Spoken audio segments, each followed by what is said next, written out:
Hello बच्चों, कैसे हैं मेरे rising stars. Welcome back to the channel. Today we will start the chapter polynomials of class 10 का chapter second polynomials आज start होगा। Let's start with the chapter. यहाँ पर हम स्टार्ट करते हैं। देखिए पॉलिनोमियल्स होता क्या है बच्चों। Polynomials are algebraic expressions. Polynomials भी एल्जेब्रिक एक्सप्रेशंस ही होती हैं जिनमें वेरिएबल्स एंड कोफिशिएंट्स होते हैं। जिसमें क्या होते हैं, वेरिएबल्स एंड कोफिशिएंट्स। अब सबसे पहले बात कर लेते हैं कि वेरिएबल्स और कोफिशिएंट्स क्या होते हैं, और फिर हम बात कर लेते हैं कि एल्जेब्रिक एक्सप्रेशन तो पॉलिनोमियल्स होते हैं, लेकिन क्या सभी एल्जेब्रिक एक्सप्रेशन पॉलिनोमियल्स होते हैं। तो सबसे पहले कोई भी एक एल्जेब्रिक एक्सप्रेशन ले लेते हैं, जैसे सामने ही लिखी हुई है 2a + 5b। इसको हम पॉलिनोमियल भी बोल सकते हैं, एल्जेब्रिक एक्सप्रेशन भी बोल सकते हैं, लेकिन दोनों में डिफरेंस क्या है ये हम अभी बात करेंगे। सबसे पहले बात कर लेते हैं वेरिएबल्स की और कोफिशिएंट्स की। देखिए जैसे ये 2a है, तो इसमें जो ये आगे न्यूमेरिकल टर्म है 2, जो ये आगे न्यूमेरिकल टर्म है 2, दिस इज कॉल्ड कोफिशिएंट। ये क्या कहलाती है, ये कहलाती है कोफिशिएंट। फाइन। और ये जो नंबर है a b, या फिर इसकी जगह x आ जाए, y आ जाए, x स्क्वायर आ जाए, x क्यूब आ जाए, ये कहलाते हैं वेरिएबल्स। ये कहलाते हैं वेरिएबल्स। इनको वेरिएबल्स क्यों बोलते हैं, क्योंकि इनकी वैल्यूज हम चेंज कर सकते हैं या इनकी वैल्यू वेरी करती रहती है।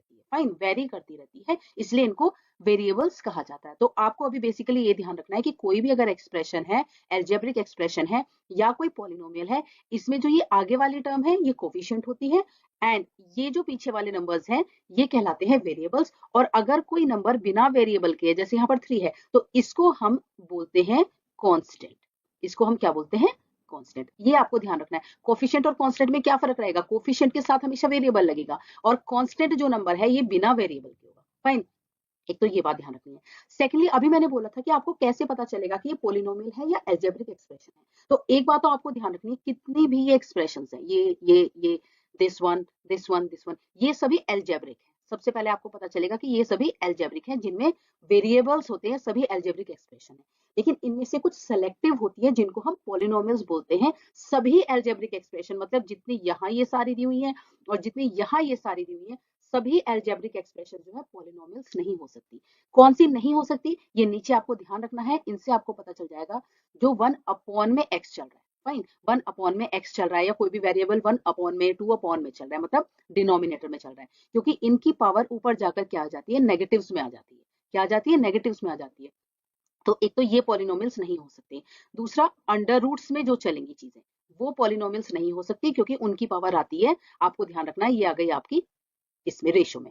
तो जिन ऐसे नंबर्स या ऐसे अलजेब्रिक एक्सप्रेशंस जिनके जो वेरिएबल टर्म है, ऐसी अलजेब्रिक एक्सप्रेशन जैसे कि ये है, जैसे कि हम एक एग्जांपल ले लेते हैं, x square plus 2x plus 3। तो जिनमें जो वेरिएबल्स होते हैं और उनकी पावर जो एक होल नंबर होगी, उनकी पावर जो एक होल नंबर होगी, 0 1 2 3 4, कुछ भी हो सकता है, 0 से लेकर आगे कुछ भी, इन सबको बोलते हैं वेरिएबल्स। तो अब आपको समझ में आ गया होगा, पॉलिनोमियल्स वो होते हैं जिनकी पावर्स होल नंबर्स हो सकती हैं, बाकी सब जो डिनोमिनेटर में कुछ है या नेगेटिव में कुछ है, वो सब हो सकती है एल्जेब्रिक एक्सप्रेशन। तो ये आपको सबसे पहले एक बात ध्यान रखनी है कि पॉलिनोमियल चैप्टर बहुत जल्दी चलेगा, फास्ट स्पीड से भी चल सकता है, जहां जरूरत होगी वहां स्लो करेंगे, बट आपको पहले बेसिकली ये ना, बहुत बच्चों को एंड तक क्लियर नहीं होता कि एल्जेब्रिक एक्सप्रेशन और पॉलिनोमियल में डिफरेंस क्या है। अब उसके बाद आ जाते हैं terms and degree of a polynomial. ये बहुत इंपॉर्टेंट आपको बात याद रखनी है, terms and degree of a polynomial. Terms क्या होती है और डिग्री क्या होती है। कोई भी देखो, जैसे ये है आपकी कोई भी एक एल्जेब्रिक जो एक पॉलिनोमियल आपने ले लिया, उसमें देखो जितनी भी ये प्लस माइनस से सेपरेट हो रखे, माइनस प्लस माइनस, तो ये जितनी भी, लाइक 1 2 3 एंड 4, यानी कि यहाँ पर 4 टर्म्स का पॉलिनोमियल है। 4 टर्म्स का पॉलिनोमियल है, ये आपको ध्यान रखना है। यहाँ पर कोई भी आप और ले लीजिए, 2x square plus 3x plus y।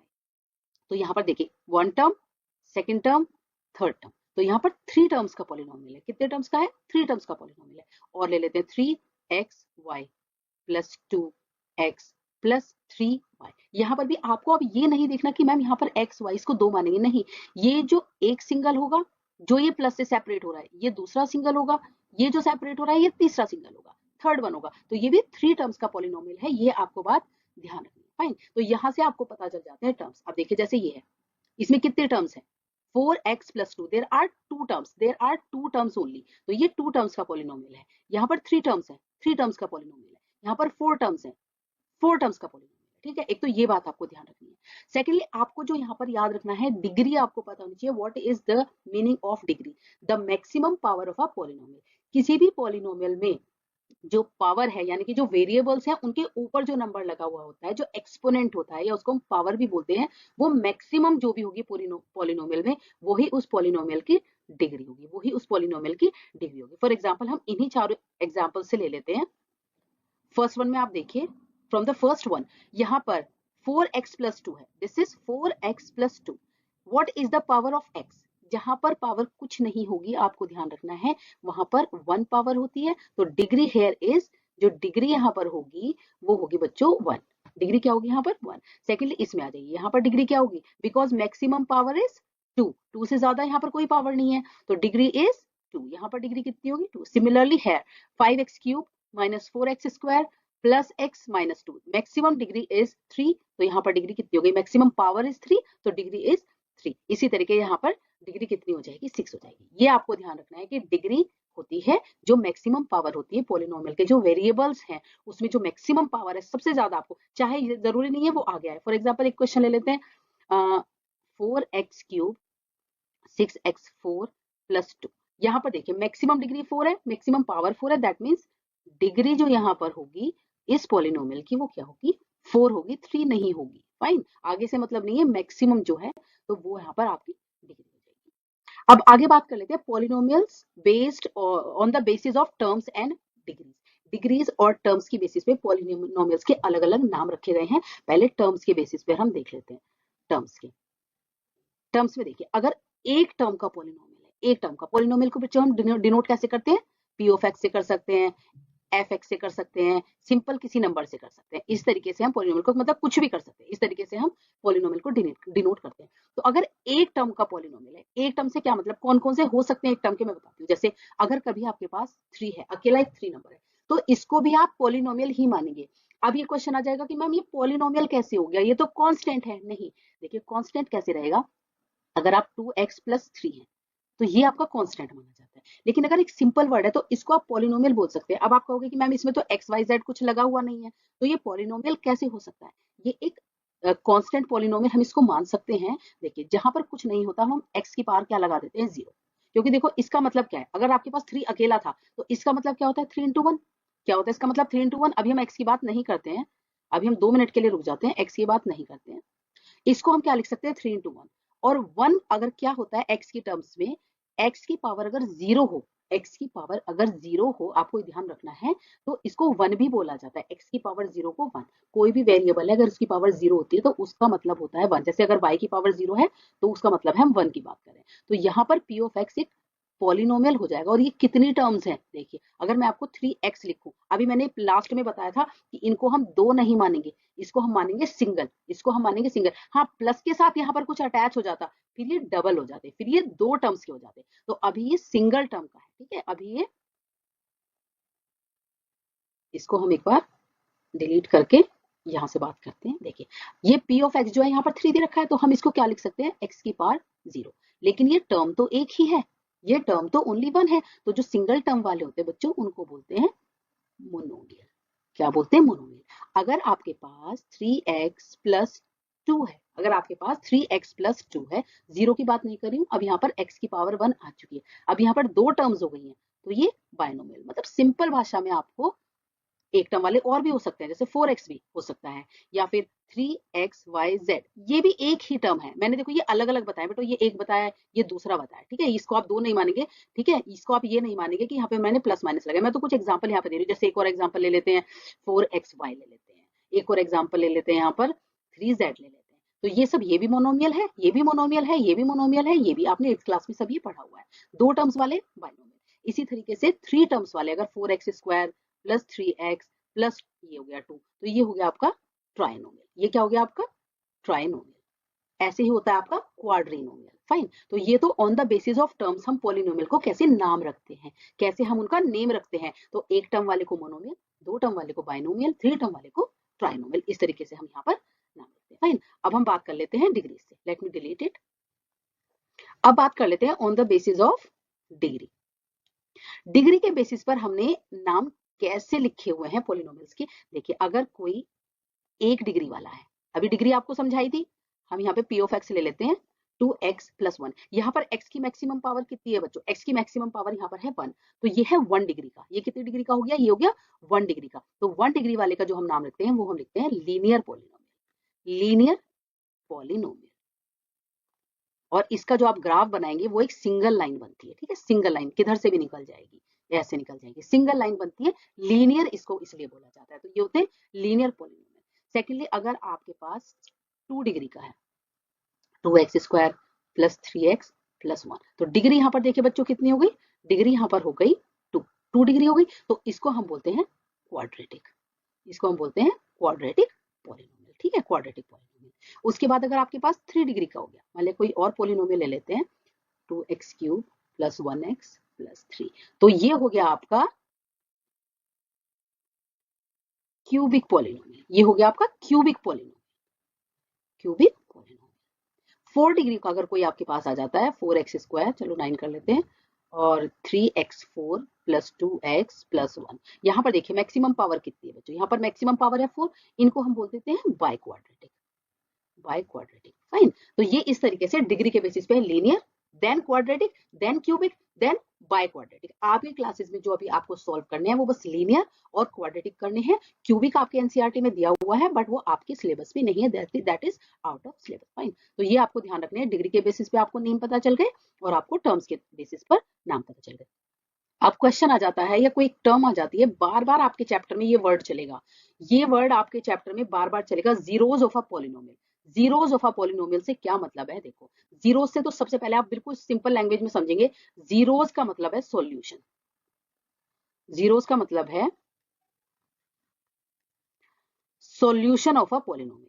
अब सॉल्यूशन से क्या मतलब है? सॉल्यूशन से मतलब है जैसे कोई भी एक पॉलिनोमियल दिया हुआ है x², जैसे कोई भी एक पॉलिनोमियल दिया हुआ है x² माइनस 3x माइनस 4, इसमें x की पॉलिनोमियल हम यहाँ पुट कर लेते हैं y इक्वल टू, इसमें हम x की ऐसी क्या वैल्यू रखें जिसमें हम x की इसमें ऐसी क्या वैल्यू रखें जिसको पुट करने के बाद ये पूरी इक्वेशन सॉल्व होके 0 आ जाए, पूरी इक्वेशन सॉल्व करके 0 हो जाए। तो x की कोई ऐसी वैल्यू अगर हमें पता चल जाए जिसको हम यहाँ पर पुट करें, जिसको हम यहाँ पर पुट करें और पूरी इक्वेशन 0 आ जाए, इसको बोलते हैं जीरोज ऑफ दैट पॉलिनोमियल, या x की वो वैल्यू जिससे ये पॉलिनोमियल 0 हो जाता है। फॉर एग्जाम्पल बहुत एक सिंपल सी वाली ले लेते हैं, y is equal to 2x minus 4।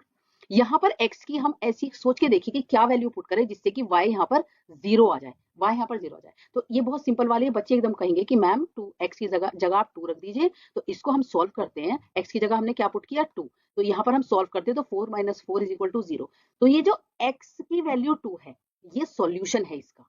x की वैल्यू जो 2 है वो इस पॉलिनोमियल का सॉल्यूशन है, या हम दूसरी लैंग्वेज में बोल देंगे वो इस पॉलिनोमियल का 0 है, वो इस पॉलिनोमियल का 0 है। तो x is equal to 2 is the 0, या ब्रैकेट में सॉल्यूशन, आप 0 ही बार बार बोलेंगे, 0 of this polynomial, 0 of this polynomial. ये आपको याद रखना है कि अगर x की कोई ऐसी वैल्यू आ जाती है जिससे इस y की मतलब पूरे टर्म की वैल्यू 0 हो जाए तो वो इसका 0 है। अब एग्जाम में कभी कभी आ जाता है 0 फाइंड करके दिखाइए, 0 फाइंड करके दिखाइए। उस केस में भी क्वेश्चंस भी आएंगे। मान लिया आपके पास कोई इक्वेशन दे दी y is equal to 3x plus 6 ले लेते हैं, तो ये कहते हैं इसमें आप 0 फाइंड करिए। इसका क्या फाइंड करिए? Find the 0। तो उस केस में अगर आपको 0 फाइंड करने के लिए बोलते तो आप या तो ट्रायल मेथड से करते हैं, वरना एक सिंपल तरीका होता है कि 0 जो है इस पॉलिनोमियल का वो x की ऐसी वैल्यू है जिससे ये y 0 आ जाए, y 0 आ जाए। तो y को आप पहले ही 0 रख लेंगे, 3x प्लस 6, यहाँ से आप सॉल्व कर देंगे 6x, ये माइनस होकर इधर आ जाएगा 6, x is equal to minus 6 upon 3, ये आ जाएगा -2, यानी कि x की जो वैल्यू -2 है वो इस पॉलिनोमियल का सॉल्यूशन है। तो अगर हम कभी x की जगह -2 रखते हैं तो ये पूरा पॉलिनोमियल 0 हो जाएगा। इस तरीके से आप वैल्यू निकालेंगे अगर आपको फाइंड द 0 आ गया, ठीक है। अब इस तरीके के क्वेश्चन पेपर में बहुत ज्यादा आ जाते हैं, लेट मी डिलीट। इस तरीके के क्वेश्चंस बहुत ज्यादा आ जाते हैं एग्जाम में। जैसे आपको p ऑफ x दे दिया है यहाँ पर, p of x is equal to x² minus 3x minus 4, आपसे फाइंड करने के लिए बोला है p ऑफ 2। इसका मतलब है x की वैल्यू आपको यहाँ पर 2 रखनी है। अब इससे पूरा पॉलिनोमियल 0 आएगा या नहीं आएगा ये नहीं पूछा है, ये इन्होंने कहा बस हमें इस पॉलिनोमियल की वैल्यू बताइए कि अगर हम x को 2 रख दें, अगर हम x को 2 रख दें। अब यहाँ पर आपको एक बात क्लियर हो जानी चाहिए कि अगर x को 2 रखने के बाद अगर x को 2 रखने के बाद, जैसे 1 रखा, -1 रखा, 4 रखा या 2 रखा, अगर पॉलिनोमियल की पूरे की वैल्यू 0 आ जाती है तो ये जो 2 है ये इसका 0 होगा, ये जो 2 है ये इसका सॉल्यूशन होगा, या हम कहेंगे 2 is the 0 of this polynomial.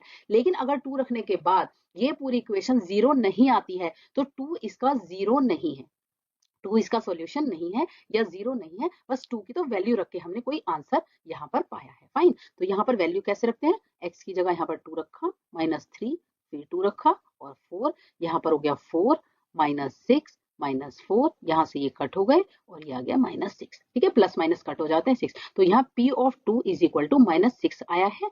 तो यहाँ पर सिर्फ हमने एक वैल्यू फाइंड कर दी है 2 पर इस पॉलिनोमियल की, ये जो 2 है ये इसका 0 नहीं है, ये जो 2 है ये इसका 0 नहीं है, ये आपको बात ध्यान रखनी है। फाइन, तो इस तरीके से आपको जीरोस ऑफ अ पॉलिनोमियल का पता चल गया। बार बार ये वर्ड आएगा, जीरो ऑफ अ पॉलिनोमियल होता है क्या है, तो जीरो ऑफ अ पॉलिनोमियल होता है x की वो वैल्यू जिससे ये पूरा पॉलिनोमियल 0 आ जाए, जिससे ये पूरा पॉलिनोमियल 0 आ जाए। Fine, now let's start with exercise 2.1। Exercise 2.1 में बच्चों क्या दिया हुआ है आपको, यहाँ पर एक ग्राफ दिया हुआ है, ऊपर क्वेश्चन में y is equal to p of x।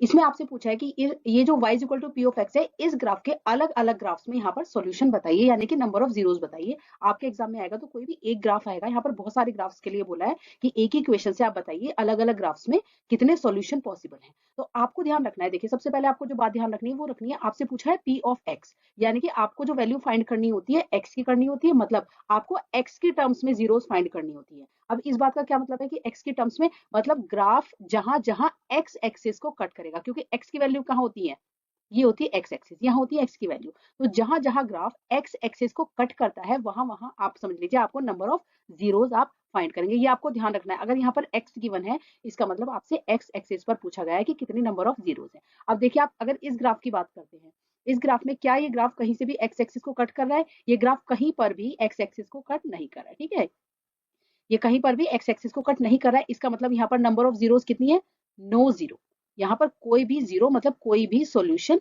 नहीं है। अब नेक्स्ट में आ जाते हैं, यहाँ पर देखिए एक्स एक्सिस को ग्राफ कहाँ पे कट कर रहा है, इसको कट कर रहा है सिंगल पॉइंट पर, कहाँ कट कर रहा है, सिंगल पॉइंट पर कट कर रहा है, तो आप ध्यान रखेंगे यहाँ पर नंबर ऑफ जीरोस कितने होंगे, 1 number of zeros. Similarly 1 2 3, x axis को कहां पर कट हो रहा है, कितने पॉइंट्स पर कट हो रहा है एक्स एक्सिस, तो ये हो गया number of zeros is equal to 3, यहाँ पर कितनी जीरोस है 3। नेक्स्ट में चलते हैं सम मोर ग्राफ्स, यहाँ पर देखिए एक्स एक्सिस कितनी जगह कट हो रही है, 1 2 3 4, तो यहाँ पर नंबर ऑफ जीरोस कितनी होंगी 4, यहाँ पर 1, यहाँ पर बस टच कर रहा है 2 and 3, number of zeros are 3 and number of zeros यहाँ पर कट हो रहा है, नंबर ऑफ जीरोस कितने हो गए यहाँ पर 2। अगर ये ग्राफ कुछ इस तरीके से होता है, इस तरीके से, यानी कि नंबर ऑफ जीरोस यहाँ पर कितने हो जाते, 0, यानी कि कोई भी सॉल्यूशन नहीं था, बिकॉज एक्स एक्सिस को कट नहीं कर रहा है, इस बात को आप ध्यान रखेंगे। नेक्स्ट आ जाते हैं relation between coefficients and zeros of a polynomial. किसी भी पॉलिनोमियल के जीरोस में और कोफिशिएंट्स में क्या रिलेशन होता है। अब जीरोस की हमने बात कर ली है, जीरोस हमें पता है, यानी कि solution of a polynomial, solution of a polynomial are called zeros of a polynomial, और कोफिशिएंट्स जो होते हैं जो उनके आगे लगे होते हैं। देखिए जैसे फॉर एग्जांपल एक इक्वेशन ले लेते हैं, a x square plus b x plus c, ये हो गई आपकी कोई भी पॉलिनोमियल, ठीक है। तो ये कह रहे हैं जो भी इस पॉलिनोमियल के जीरोस आएंगे, अब देखिए अभी तो हमें नहीं पता है इसका आंसर क्या है, बिकॉज ये तो ए एक्स बी एक्स के टर्म में दी हुई है, तो हम यहाँ पर हमेशा क्या मान के चलेंगे कि इसके, क्योंकि ये क्वाड्रेटिक इक्वेशन है, क्योंकि ये क्वाड्रेटिक इक्वेशन है तो इसके कितनी जीरोस आएंगी बच्चों, इसके आएंगी 2, और दोनों जीरोस को हम एक को मान लेते हैं अल्फा एंड बीटा, यही आपके पूरे चैप्टर में आगे चलने वाली है, 2 जीरोस हमने मान लिया अल्फा और बीटा। अब कोफिशिएंट्स देखिए कौन कौन से, एक्स, इसका एक्स स्क्वायर का कोफिशिएंट है ए, और x का है b, और इसका है c, तो कोफिशिएंट्स यहाँ पर कितने हो गए a b एंड c। अब जो आपको आगे क्वेश्चंस आएंगे, आपको क्या करना होगा, एक तो अल्फा और बीटा को फाइंड आउट भी करना होगा, ठीक है, या फिर अल्फा और बीटा आपको दिए हुए होंगे, आपको वेरीफाई करना होगा रिलेशंस इनके और इनके बीच में, यानी कि अल्फा एंड बीटा के बीच में, और a b c यानी कि कोफिशिएंट्स के बीच में। अब आपको ध्यान रखना है क्या रिलेशन होता है, सम ऑफ द रूट्स, बस 2 ही याद रखने हैं आपको, sum of the roots, sum of the roots, zeros को बेटा रूट्स भी बोलते हैं, ठीक है, जीरोस को रूट्स भी बोलते हैं, is equal to minus b upon a, is equal to minus b upon a, मतलब coefficient of x upon coefficient of x square, ये आपको ध्यान रखना है। तो इसमें इसको हम दूसरी टर्म्स में क्या लिख सकते हैं, alpha plus beta is equal to minus b upon a. और सेकेंड वाला जो आपको बच्चों याद रखना है, ये अभी इनके सम्स हम करेंगे कि किस तरीके से हमें वेरीफाई करना होता है, अभी आपको केवल रिलेशन याद रखना है, product of the roots is equal to c upon a, is constant upon coefficient of x square. इसको हम लिखेंगे अल्फा इंटू बीटा, इंटू का साइन लगाने की जरूरत नहीं है, alpha into beta is equal to c upon a. इसी के बेसिस पे अब आपके बाकी सारे क्वेश्चन चलेंगे। अगर आपको अल्फा बीटा गिवन है तो आपको इस तरीके से वेरीफाई कर देना है रिलेशन, और अल्फा बीटा गिवन नहीं है तो आपको पहले फाइंड आउट करना है अल्फा एंड बीटा। फिर आपको ये दोनों बातें, रिलेशनशिप को वेरीफाई करने का मतलब क्या होता है, आपको ये शो करके दिखाना है। आपको क्या करना होगा, एलएचएस मार्क करनी होगी और आरएचएस मार्क करनी होगी।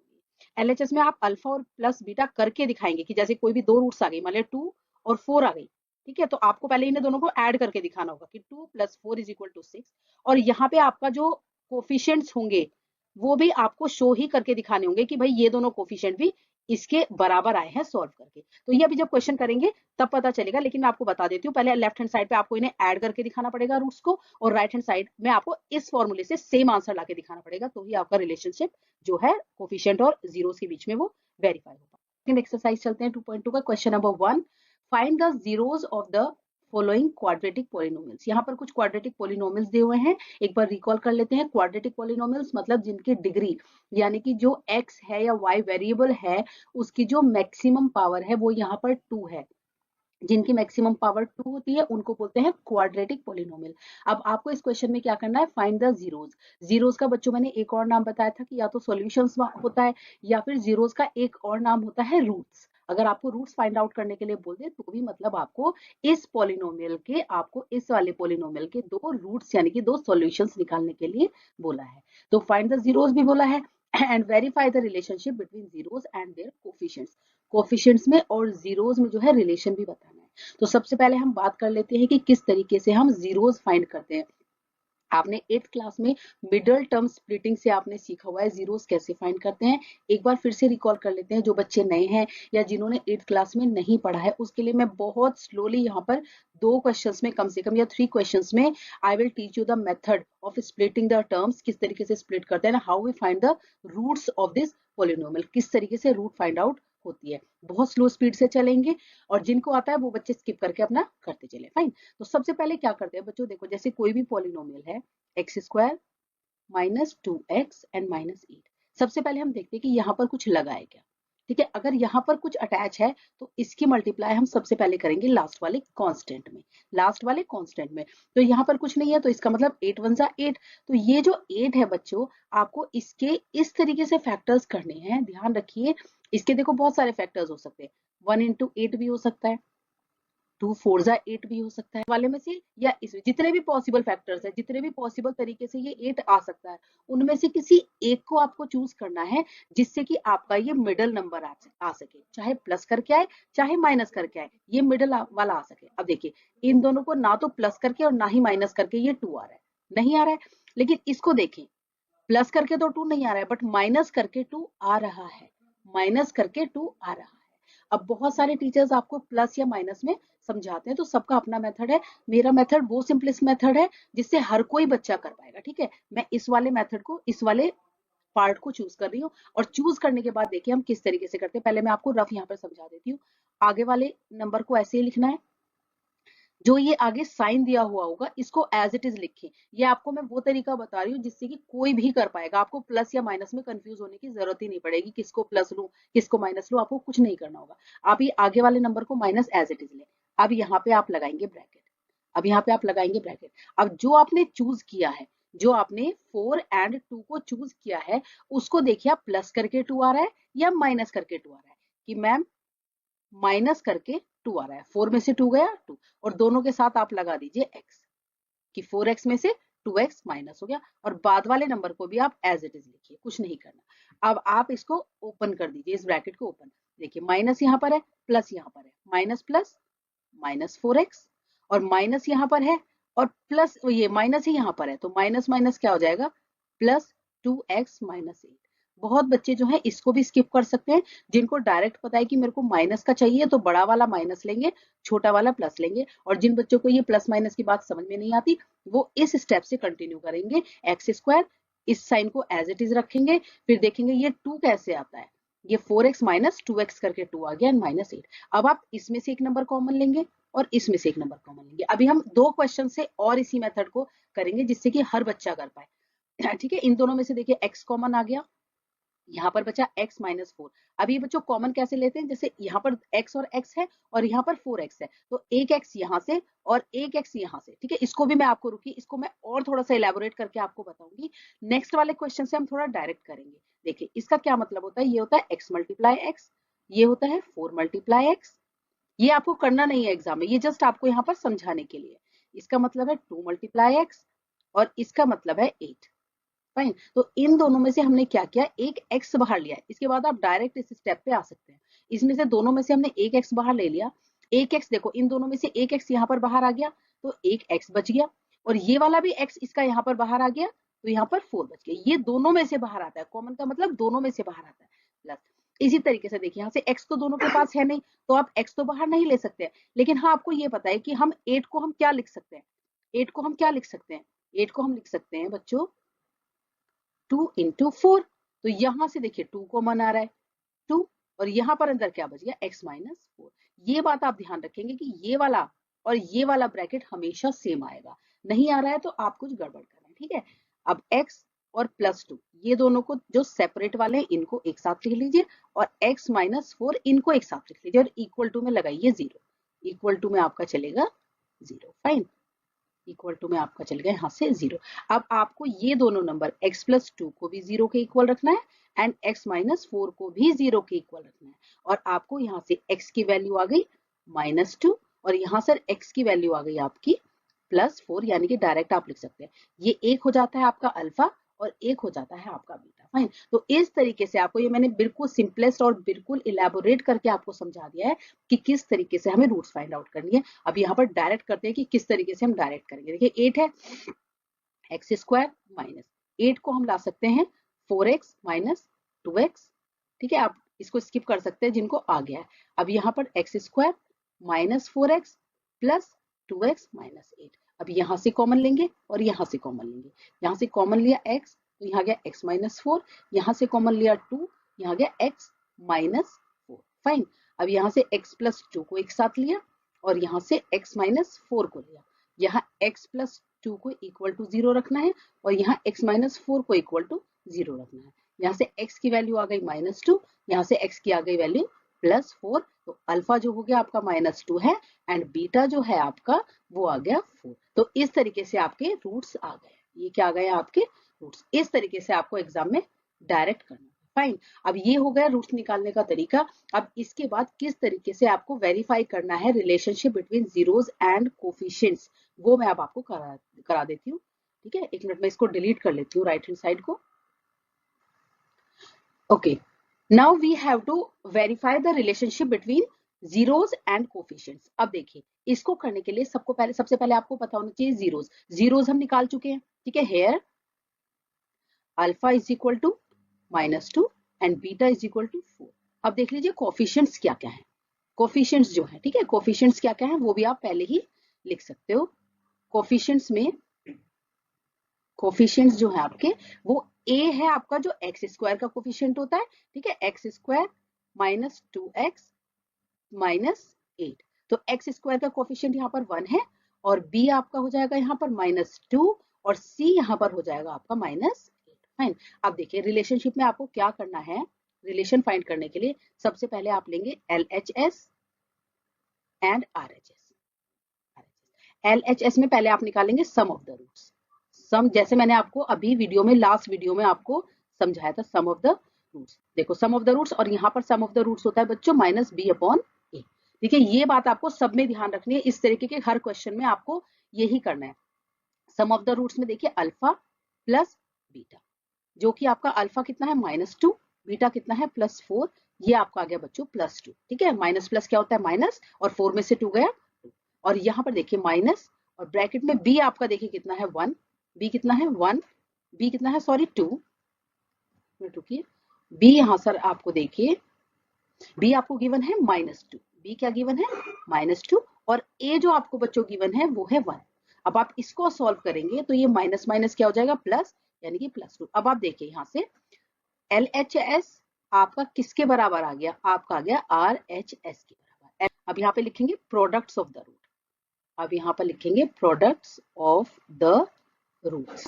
प्रोडक्ट में अल्फा इंटू बीटा और इधर राइट हैंड साइड पे आप लिख के आएंगे C अपॉन A। अब अल्फा इंटू बीटा जो होता है बच्चों आपका देखिए -2 इंटू -4, -2 इंटू +4 यानी कि -8, और यहाँ पर C देखिए आपको -8 है और A आपका 1 है, तो ये भी कितना आ गया आपका -8। तो यहाँ पर आप लिख के आएंगे LHS is equal to RHS। और अब आप यहाँ पर साइड में या कहीं भी नीचे जहां भी बॉटम में आपकी स्पेस है आप लिख देंगे हेंस वेरीफाइड। बस इतना आपको वर्क करके आना है, हेंस वेरीफाइड लिख के आना है, हेंस वेरीफाइड।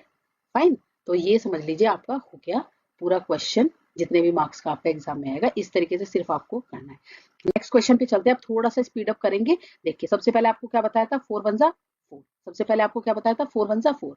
4 के फैक्टर्स आप इस तरीके से करेंगे जिससे कि आपको फिर से 4 मिल जाए। 4 कितनी तरीके से आता है देखिए, अभी आपको 1-2 बार ये करना पड़ेगा, फिर तो आप डायरेक्ट लिख देंगे कि 4 कैसे आएगा जिससे कि हमें ये वाला 4 मिल जाए। तो सबसे पहले आपने इससे इसकी मल्टीप्लाई की, ये तो आपको स्टेप लीव ही नहीं करना, तो आपका आ गया 4। 4 हम कितनी तरीके से लिख सकते हैं, या तो 4 1 4 या 2 2 4। इसमें से कौन सा पेयर चुने जिससे कि ये 4 मिल जाए, डेफिनेटली ये वाला पेयर हम यहाँ पे सिलेक्ट करेंगे। अब आपको करने का क्या तरीका मैंने बताया था, डायरेक्ट आप करिए 4s² माइनस आप ऐसे ही रहने दीजिए। अब 4 को देखिए आप किस तरीके से आपका 4 आ सकता है। यहाँ पर बच्चों आपको बड़े का साइन छोटे का साइन कुछ नहीं देखना है, आपको ये वाला साइन डायरेक्ट लगाना है जो माइनस मैंने यहाँ पर बताया ये वाला, और डायरेक्ट आपको करना है कि 2s में मैं 2s ऐड कर दूं तो आ जाएगा मेरा 4, ये वाला 4। फाइन, ये वाला 4 मेरा डायरेक्ट आ जाएगा। अब 4s² साइन यहाँ पर खोल लीजिए, 2s माइनस 2s प्लस 1। अब इसमें से कॉमन लेंगे और इसमें से कॉमन लेंगे, इसमें से कॉमन देखिए यहाँ पर भी आपको 2 अवेलेबल हो जाएगा। ठीक है, कहाँ पर मैं बोल रही हूँ, यहाँ पर भी आपको 2 अवेलेबल हो जाएगा, और यहाँ तो 2 है ही, और एक s भी अवेलेबल हो जाएगा और एक s भी अवेलेबल हो जाएगा। फाइन, तो देखिए यहाँ से 2s हमने कॉमन ले लिया, यहाँ पर क्या बचेगा 2s और यहाँ पर बचेगा 1। फाइन, अब यहाँ से हमें कुछ कॉमन नहीं मिल रहा है क्योंकि यहाँ पर और यहाँ पर कुछ भी चीज कॉमन नहीं है। आप क्या करेंगे, ये साइन कॉमन लेंगे, माइनस कॉमन से मतलब साइन लेंगे यहाँ पर, और अंदर जो है आपको कुछ सोचना समझना नहीं है, जो यहाँ पर लिखा हुआ है वो आप डायरेक्ट लिख देंगे। ऐसा हमने क्यों किया, देखिए अगर हम इसको एक्सपेंड करते हैं या इसको हम खोलते हैं तो माइनस प्लस, यहाँ पर माइनस प्लस आ गया माइनस, और माइनस माइनस यहाँ पर आ गया प्लस। फाइन, तो ये आपको बात ध्यान रखनी है। मैं इसको इरेज कर लेती हूँ। अब आपको क्या करना है, ये जो अलग वाले हैं ये दोनों, और जैसे माइनस आपने लिया तो समझ लीजिए इसके पास यहाँ पर 1 है कि हम कुछ कॉमन नहीं ले पाए, तो हमने यहाँ पर क्या ले लिया 1। तो 2s माइनस 1 अलग वाला जो है ये वाला और ये वाला नंबर, और एक जो ब्रैकेट है सेम वो आपको लेना है। अब ये देखिए आपकी 2 रूट्स बन गई, यहाँ पर 0 आप चलाते रहेंगे, तो यहाँ पर एक बार तो 2s minus 1 is equal to 0, और दूसरी बार भी 2s minus 1 is equal to 0, मतलब दोनों ब्रैकेट्स को आपको 0 के बराबर यहाँ पर इक्वल में रखना है। s यहाँ पर आ जाएगा 1/2, कैसे आ जाएगा, यहाँ पर आके प्लस हो गया, प्लस का 1। ठीक है, इसको भी मैं थोड़ा और इलेबोरेट कर देती हूँ नए बच्चों के लिए। तो ये 2s minus 1 is equal to 0 था, तो इसको मैं एक को ही करके बता देती हूँ। 2s 1 इधर जाके प्लस का 1 हो जाता है, 0 में प्लस 1 होगा तो 1, s हो जाएगा यहाँ पर 1 के नीचे आ जाएगा 2। सिमिलरली यहाँ पर भी s आपका क्या जाएगा 1/2। तो यहाँ पर ये आपका अल्फा और ये आपका बीटा, यानी कि आपके इक्वल रूट्स आए हैं, यानी कि आपके इक्वल रूट्स आए हैं। अब बात कर लेते हैं वेरीफाई रिलेशनशिप। ठीक है, 2 अब आपका आ जाएगा यहाँ पर, मैं इसको डिलीट कर, अब हम करेंगे टू वेरीफाई, पूरी लाइन लिख दीजिएगा, द रिलेशनशिप या the relation between zeros and coefficients, between zeros and coefficients। ठीक है, इसके लिए मैंने आपको बताया था, आप लिखेंगे, आप एक लाइन लगाएंगे। ठीक है, यहाँ पर आप लिखेंगे LHS और यहाँ पर आप लिखेंगे RHS, यहाँ पे लिख देंगे बाय जीरोस, मतलब इस तरीके से पूरा फॉर्मेट हो जाता है, बाय कोफिशिएंट्स, ये आपका फिर कोई भी मार्क्स कटने के चांसेस नहीं रहते। अब यहाँ पर आप लिखेंगे sum of the roots, sum of the roots, और यहाँ पर आप लिखेंगे minus b upon a। Sum क्या है रूट्स का, आपका अल्फा प्लस बीटा, यानी कि half plus half, half plus half, तो ये आपका आ जाएगा 2 एंड 1 प्लस 1, एलसीएम आपको लेना आता ही होगा सबको, 2/2 यानी कि 1। इधर से देखिए आपके जो कोफिशिएंट्स हैं वो क्या है, आपकी इक्वेशन क्या थी, 4s² माइनस 4s और प्लस 1। देखिए कोफिशिएंट्स आपका जो a होगा वो 4 होगा, जो b होगा वो -4 होगा, जो c होगा वो 1 होगा। ठीक है, ये आपके यहाँ पर मैं कोफिशिएंट्स यहाँ पर आपके मैंने मार्क कर दिए हैं। अब यहाँ पर आ जाइए माइनस बी अपॉन ए। माइनस तो ये साइन ऐसे ही रहेगा बच्चों। यहाँ पर बी देखिए आपको यहाँ पर क्या है, बी है आपका -4, तो ब्रैकेट में आप -4 लगाएंगे, ए है आपका 1, तो ये आपका कर दिया, ए है आपका 4, ए है आपका 4, तो यहाँ पे माइनस माइनस क्या हो जाएगा +4 और यहाँ पर अपॉन 4 यानी कि 1, तो ये आपका आ गया LHS। LHS is equal to RHS। अब आ जाते हैं प्रोडक्ट, ये भी आपको करके आना है, इस पे भी मार्क्स हैं। Product of the roots, product of the roots में फिर से आप वही करेंगे, अल्फा इंटू बीटा यानी कि हाफ इंटू हाफ, यानी कि ये आपका जाएगा बच्चों 1/4, और यहाँ पर C अपॉन ए, C अपॉन ए, C देखिए आपका ऊपर से क्या है 1 और A देखिए आपका यहाँ से क्या है 4, तो ये भी आपका कितना आ गया 1/4, यानी कि LHS is equal to RHS, और यहाँ पर आप लिख के जाएंगे हेंस वेरीफाइड। इस तरीके से आपको फटाफट क्वेश्चंस वहां पर करके आ जाने हैं। आप प्रैक्टिस करके जाएंगे तो इसमें बहुत बहुत जल्दी एक क्वेश्चन होता है, हाफ मिनट के पास भी इसमें नहीं लगता। फाइन, चलते हैं नेक्स्ट क्वेश्चन पर। नेक्स्ट क्वेश्चन में 6x² -3 -7x। अब इस क्वेश्चन को देखिए, आपको पहले इसको रीअरेंज करना होगा। जैसे यहाँ पर x² है तो मिडल में आपका x वाली टर्म आनी चाहिए, तो इसको आप रीअरेंज कर लेंगे 6x² -7x -3 is equal to 0। अब वही स्टेप, 6 की मल्टीप्लाई पहले आप किससे करेंगे 3 से, तो 6 3 बच्चों कितना आ जाता है 18। 18 को आप कैसे लिख सकते हैं कि आपका 7 आ जाए, सिंपली है कि 9 2 18 होता है और 9 में से 2 अगर जाता है तो 7 होता है। सिंपल है बिल्कुल, कुछ ज्यादा अब आप डायरेक्ट करना सीखे थोड़ा सा, ठीक है। तो यहाँ पर आपका आ गया 6x² माइनस, आप ऐसे ही रखेंगे, ब्रैकेट लेंगे कि 9x में से अगर मैं 2x माइनस करता हूं या करती हूं तो मेरा 7x आ जाएगा, एंड -3 इज इक्वल टू 0। अब यहाँ पर आप इसको ब्रैकेट को ओपन करेंगे, -9x + 2x -3 is equal to 0। Fine, अब इसमें से आप कुछ कॉमन लेंगे और इसमें से कुछ कॉमन लेंगे। इसमें से देखिए आपका 3 कॉमन आ सकता है, क्योंकि 3 के टेबल में 6 भी आता है और 3 के टेबल में 9 भी आता है, और एक x तो हमेशा लेंगे ही लेंगे, ठीक है। तो यहाँ पर आ गया 2x और यहाँ पर आ गया 3, और यहाँ पर आपको मिडल वाला ऐसे ही लेना है साइन, और जो आपका इधर ब्रैकेट में देखिए कुछ कॉमन नहीं आएगा तो आप 1 भी ले लीजिए, कुछ कॉमन नहीं आएगा तो 1 लेंगे। फाइन, और ये अंदर वाला आपको 2x - 3 एज इट इज लिख देना इक्वल टू 0। अब 3x - 1 ये एक जगह आ गया आपका, और 2x - 3 ये आपका एक जगह आ गया। यहाँ पर 3x + 1 आएगा, यहाँ पर 3x + 1 is equal to 0, and यहाँ पर आपका जाएगा 2x - 3 इज इक्वल टू 0। यहाँ से x की वैल्यू आ जाएगी -1/3, देखिए प्लस का 1 इधर जाके माइनस हो जाएगा एंड अपॉन 3, और यहाँ से x की वैल्यू आपकी आ जाएगी +3/2। ये हो जाएगा आपका अल्फा और ये हो जाएगा आपका बीटा, यानी कि जो रूट्स आएंगी आपकी, रूट्स जो है alpha is equal to -1/3 and beta is equal to आपका 3/2। अब वही काम करेंगे बच्चों, टू वेरीफाई पूरी लाइन लिख के आ जाना। इसके बाद आपको क्या करना है, वही काम करना है आपको, LHS, वही काम करके आना है आपको LHS और RHS। इसमें आपका यहाँ पर आपको क्या लिखना है, sum of the roots, sum of the roots में आपका अल्फा प्लस बीटा, और अल्फा प्लस बीटा आपका कितना है -1/3 + 3/2। एलसीएम आप यहाँ पर लेंगे तो ये आ जाएगा आपका 6। फाइन, तो यहाँ पे 6 एलसीएम कैसे लेते हैं, 3 2 6। अब 3 के टेबल में ये तो आपको आता ही है कि 2 आ जाएगा 6, ठीक है, तो -2 ऊपर आ जाएगा। देखिए मैं बार बार आपको यहाँ पर अब एलसीएम नहीं लेना सिखाऊंगी, एलसीएम आपको आना चाहिए, नहीं आता है तो आप बताएंगे, आपको एलसीएम लेना भी फिर सिखा दिया जाएगा। ये आ जाएगा आपका 7/6। फाइन, और यहाँ से जो है आपका सम ऑफ द रूट्स वो आता है बच्चों -b/a।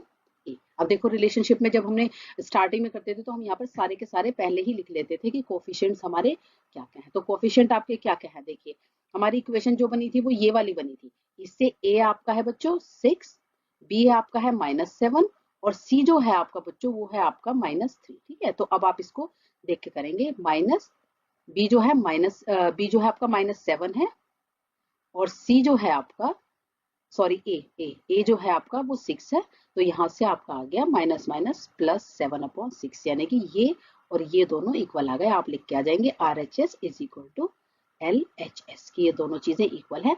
अब यहाँ से आप आ जाएगा similarly product of roots, product में आप आ जाएगा अल्फा मल्टीप्लाई बीटा, प्रोडक्ट्स में आपका जाएगा अल्फा इंटू बीटा। फाइन, तो अल्फा इंटू बीटा आपका क्या है, -1/3 इंटू 3/2, यानी कि ये आपका आ जाएगा -1/2। फाइन, और यहाँ से आपका अल्फा इंटू बीटा क्या है बच्चों, C/A।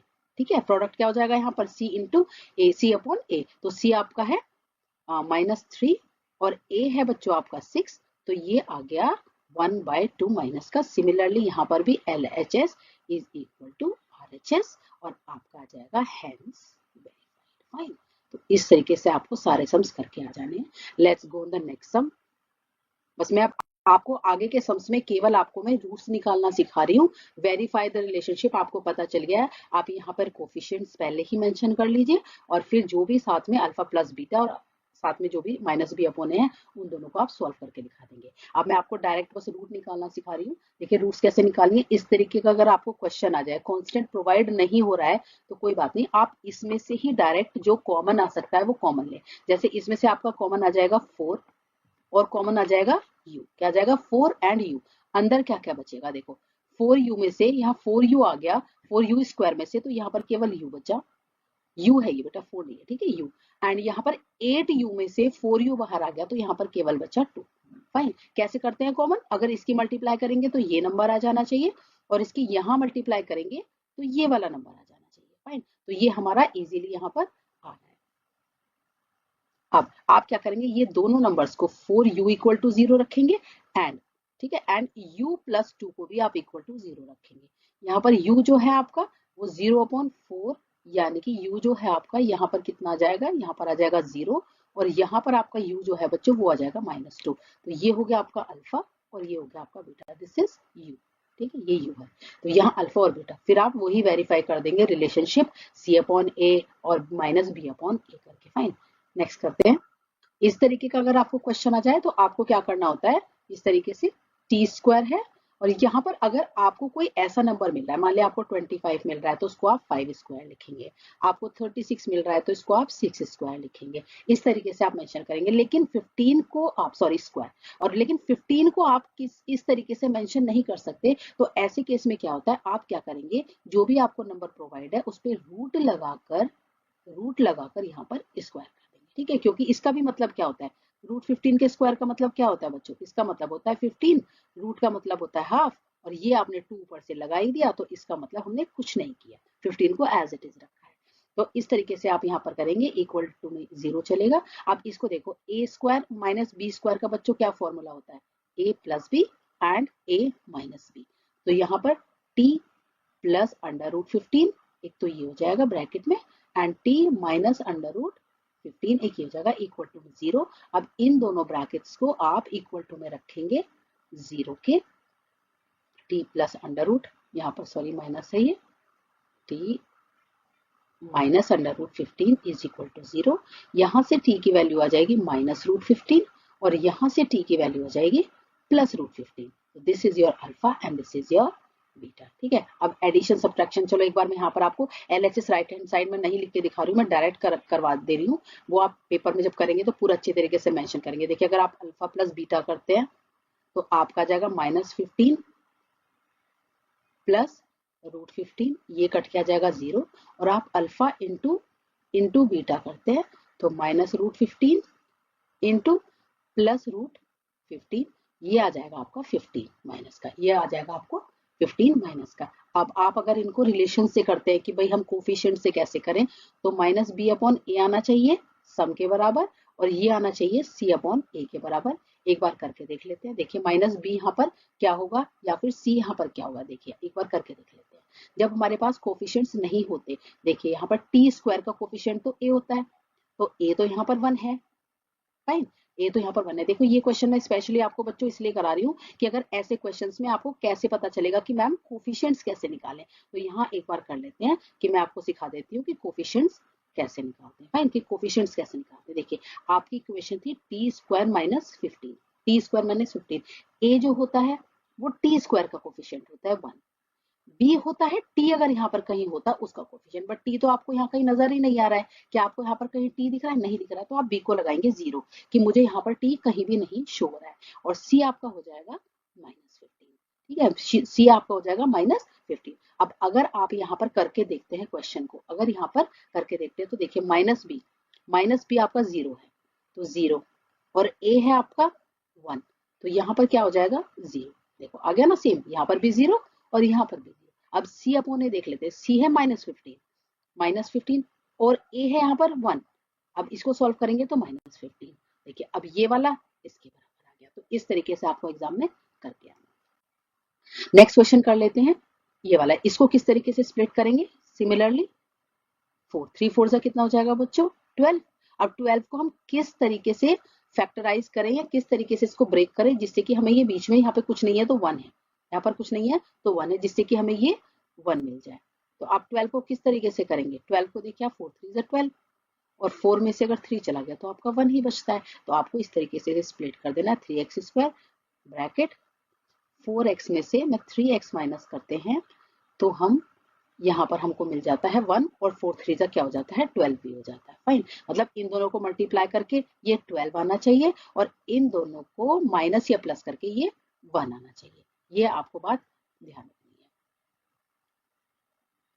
अब वही काम करेंगे, 3x² minus 4x plus 3x minus 4, यहाँ से कॉमन और यहाँ से कॉमन, यहाँ से कॉमन कुछ नहीं आ रहा है, केवल x कॉमन आ रहा है तो 3x माइनस 4, यहाँ से कुछ भी कॉमन नहीं आ रहा है, 1 लीजिए 3x माइनस 4। अब x प्लस 1 और यहाँ पर आ जाएगा 3x माइनस 4 इक्वल टू में आप 0 लिखेंगे और इन दोनों को आप 0 के बराबर पुट कर देंगे, x प्लस 1 0 और 3x minus 4 is equal to 0, x हो जाएगा -1 और यहाँ से x हो जाएगा 4/3। तो ये आपका अल्फा और ये आपका बीटा, फिर आप रिलेशन वेरीफाई कर लेंगे। फाइन, नेक्स्ट करते हैं। नेक्स्ट आ जाते हैं क्वेश्चन नंबर 2। ये सारा आपका हो चुका है। अब आ जाते हैं क्वेश्चन नंबर 2 पर। Find a quadratic polynomial each with given numbers as sum and product of zeros. अब इस क्वेश्चन में आपको क्या बोला गया है, इसमें आपको बोला गया है कि ये जो हमने, जैसे पार्ट 1 ले लेते हैं, ये कह रहे हैं ये जो हमने पार्ट 1 दिया है आपको, ये कह रहे हैं पहले वाले जो भी, मतलब जो भी आपको पार्ट दिया है, इसमें फर्स्ट वाला जो है आपका वो सम है जीरोस का और जो सेकंड वाला पोर्शन है वो प्रोडक्ट है जीरोस का। जो सेकंड वाला पोर्शन है वो प्रोडक्ट है। आप कह रहे हैं हमने आपको सम भी दे दिया है, हमने आपको प्रोडक्ट भी दे दिया है, अब आप हमें एक पॉलिनोमियल रेडी करके दीजिए। क्वेश्चन क्या है, एक पॉलिनोमियल। ऐसा क्वेश्चन बहुत ज्यादा आता है पेपर में, फाइंड अ क्वाड्रेटिक पॉलिनोमियल। एक क्वाड्रेटिक पॉलिनोमियल बताएं जिसमें आपको सम गिवन है और जिसमें आपको प्रोडक्ट गिवन है। तो आप जब भी एक पॉलिनोमियल इस तरीके से फाइंड करना होगा तो मैं आपको एक फॉर्मूला यहाँ पर बता देती हूँ। द required polynomial is अब आपको जो पॉलिनोमियल का फॉर्मूला याद रखना है, ये रखना है x², x की जगह आप y² भी ले सकते हैं, फिर पूरा आपको y में लेना होगा। सिंपल है, x² minus sum of the roots into x plus product of the roots. ये बात आपको ध्यान रखनी है। अब देखिए, अब इसको यहाँ पर बस आपको क्या करना है, वैल्यूज पुट करनी है। यहाँ पर आपको क्या करना है, वैल्यूज पुट करनी है। x² minus sum of the roots आपको गिवन है, इन्होंने बोल दिया है कि सम ऑफ द रूट्स हमने आपको दे दिया है, तो ये आपका आ जाएगा 1/4 और यहाँ पर क्या जाएगा x, फिर ये वाला आपका प्लस, प्रोडक्ट आपको गिवन है -1 तो -1 इज इक्वल टू में आपको 0 रख के आना है। अब इस क्वेश्चन में ये क्या हो गया, x² माइनस 1/4x और यहाँ पर प्लस माइनस, ठीक है, इसको ब्रैकेट में लिख लेना, प्लस माइनस आपका हो जाएगा -1 इज इक्वल टू 0। अब यहाँ पर आपको एलसीएम लेकर इसको सॉल्व कर देना है। जब आप एलसीएम लेंगे तो 4 आ जाएगा, यहाँ पर कुछ नहीं है, यहाँ पर कुछ नहीं है, तो इस केस में जब नीचे कुछ नहीं होता तो साइड में ऊपर 4x² लग जाता है, इसके पास कुछ नहीं जाता क्योंकि ऑलरेडी यहाँ पर 4 है और यहाँ पर नहीं है, तो 4 आ जाएगा इज इक्वल टू 0। अब ये वाला 4 इधर जाके हो जाएगा 0, 4x² माइनस 1x भी लिख सकते हैं या x भी, 4 इज इक्वल टू ये इधर जाके हो जाएगा 0। ये होगा आपका रिक्वायर्ड पॉलिनोमियल, ये होगा आपका रिक्वायर्ड पॉलिनोमियल। इस तरीके से आपको क्वेश्चन करना है। फाइन, इसी तरीके से कोई और क्वेश्चन आपका आ जाता है तो बस आप सम और प्रोडक्ट को यहाँ पर पुट करेंगे। एक क्वेश्चन और करके देख लेते हैं, ठीक है। तो रिक्वायर्ड पॉलिनोमियल इज, सॉल्यूशन जो होगा आपका, रिक्वायर्ड पॉलिनोमियल इज, देखिए x² ये आपको लिख के आना है फॉर्मूला एग्जाम में, सम ऑफ द रूट्स, या अल्फा प्लस बीटा भी लिख सकते हो, कोई जरूरत नहीं है पूरा इतना लिखने की, प्लस प्रोडक्ट ऑफ द, कोई सा भी एक क्वेश्चन ले लीजिए, एक्स स्क्वायर माइनस, मैं ये रूट वाला ही ले लेती हूँ, रूट 2x प्लस प्रोडक्ट है 1/3 is equal to 0, x square minus root 2x plus 1/3 is equal to 0। LCM फिर से वही लेंगे 3, और ये 3 जहां जहां नहीं है वहां ऊपर मल्टीप्लाई कर दीजिए, 3x square minus 3 root 2x plus 1, यहाँ नहीं करना है जिसके पास ऑलरेडी है, 3x square minus 3 root 2x plus 1 is equal to 0। इस 3 को इधर ले जाकर 0 कर देंगे। इस तरीके से आप सारे क्वेश्चन कर लीजिए। अब बच्चों मुझे जो आपको यहाँ पर एक बात बतानी थी वो बहुत इंपॉर्टेंट है। देखिए यहाँ पर तो आपको क्वेश्चन में बोल दिया गया है कि ये सम है और ये प्रोडक्ट है, ये सम है और ये प्रोडक्ट है। कई बार क्वेश्चन को आप ध्यान से नहीं पढ़ते और आपको लगता है कि क्लास में ऐसे किया था कि सम है प्रोडक्ट है तो डायरेक्ट पुट कर देंगे। कई बार क्वेश्चन को जब आप ध्यान से पढ़ेंगे तो वो सम या प्रोडक्ट ना देकर आप बोलेंगे वो बोलेंगे the roots are given, the roots are given, और रूट्स मान लिया आपको 1/4 एंड 1/4 यहाँ पर दे दी, फाइंड पोलिनोमियल बोला, फाइंड पोलिनोमियल। मतलब मैं आपको क्या बताना चाह रही हूँ, मैं आपको ये बताना चाह रही हूँ कि सम और प्रोडक्ट ना देकर, सम और प्रोडक्ट ना देकर वो रूट्स देते हैं। यहाँ पर तो आपको क्वेश्चन बहुत इजी कर दिया, सम भी दे दिया और प्रोडक्ट भी दे दिया, वो सम और प्रोडक्ट ना देकर आपको डायरेक्ट रूट्स देते हैं। अब आपको ऐसे केस में क्या करना है, जब आपको रूट्स देते हैं तो क्वेश्चन तो आपको वही लिखना है, required formula is equal to this minus sum of the roots of the roots x plus product of roots, plus product of roots, और करना आपको वही है। लेकिन अब इस बार आपका काम थोड़ा बढ़ जाता है, एक्स स्क्वायर माइनस, क्योंकि आपको रूट्स दिए हुए हैं तो आपको पहले यहाँ पर अल्फा प्लस बीटा एक्स और इनटू सॉरी प्लस प्रोडक्ट, तो आपको क्या करना होगा, एक्स स्क्वायर माइनस, यहाँ पर आपको 1 + 4 + 1 + 4x, ये भी आपका काम बढ़ जाता है कि आपको यहाँ पर ये करके दिखाना होगा। हर बार तो आपको डायरेक्ट सम देते थे तो आपने इसको उठाया और पुट कर दिया, प्रोडक्ट देते थे इसको उठाया और यहाँ पुट कर दिया। अब आपको नहीं, अब आपको रूट्स दिए हुए हैं, ना सम दिया हुआ है ना प्रोडक्ट दिया हुआ है, तो पहले आप सम निकालेंगे, या तो इसको पहले आप रफ में निकाल लो या आप यहीं पे आप डायरेक्ट कर लो। आप ऐसे भी कर सकते हो कि पहले आपने यहाँ सम रफ में लिख के दिखा दिया या साइड में कि मैम सम तो ये हो जाएगा, और भाई प्रोडक्ट जो है आपका वो 1/4 इंटू 1/4 ये हो जाएगा, और फिर आप यहाँ पर पुट कर सकते हैं, फिर आप यहाँ पर पुट कर सकते हैं। और अगर आपको ऐसे नहीं करना कि मैम हम यहाँ पे अलग से नहीं करना चाह रहे, तो फिर आपको क्या करना होगा, यहाँ पर फिर आपको ये साथ में ही आपको सॉल्व करके दिखाना होगा कि यहाँ पर एलसीएम लिया और ये सब लिया, ठीक है, कि यहाँ पर एलसीएम लिया 4 आ गया, यहाँ पे 1 + 1 ये x प्लस ये 1/16, तो ये x स्क्वायर, यहाँ पर -2/4x, यहाँ 1/16, और यहाँ पर x स्क्वायर माइनस 1/2x, ये 1/16, फिर आपको एलसीएम लेना होगा। तो उससे बेहतर है कि आप पहले ही यहाँ पर, ठीक है, और उसके बाद बस आपको एलसीएम लेके सॉल्व कर देना है। तो इस तरीके से भी क्वेश्चन आते हैं। ये मैं इसलिए आपको बार बार बता रही हूँ कि ना सम और ना प्रोडक्ट देकर आपको रूट्स देंगे तो पहले आपको सम निकालना है, फिर पुट करना है, प्रोडक्ट निकालना है, फिर पुट करना है, फिर एलसीएम लेना है, ये आप ध्यान रखेंगे। तो यहाँ पर आपकी एक्सरसाइज 2.2 ओवर हो जाती है। आई होप आपको समझ में आया होगा। कीप प्रैक्टिसिंग, जितनी प्रैक्टिस करेंगे उतनी ही ज्यादा आपको आ जाएंगे सम्स। और अगर ऐसा कोई क्वेश्चन है कि आप नहीं कर पा रहे, if you are unable to do any question, you can write down in the comment box और मैं आपको उसका I will provide the solution. Fine, तो आप नेक्स्ट चैप्टर चलते हैं। इस चैप्टर को आप प्रैक्टिस करते जाइए, सैम्पल पेपर में से करते जाइए। अभी तो आप एनसीईआरटी की बुक कंप्लीट करिए, उसके बाद कोई साइड बुक रिफ्रेशर ले लें। बहुत सारी बुक्स में एंगेज नहीं होना है कि आर डी शर्मा भी ले लें, रिफ्रेशर भी ले लें, आर एस अग्रवाल भी ले लें, ये भी ले लें। आप पहले एनसीईआरटी को अच्छे से करिए, एनसीईआरटी को इतना पक्का कर लीजिए कि अगर कोई साइड बुक आप उठाते हैं तो आप एटलीस्ट कंफ्यूज नहीं होंगे कि हाई ये क्या करूं, ये क्या करूं। पहले एनसीईआरटी आपकी मजबूत हो जानी चाहिए। Thank you so much for watching, best of luck.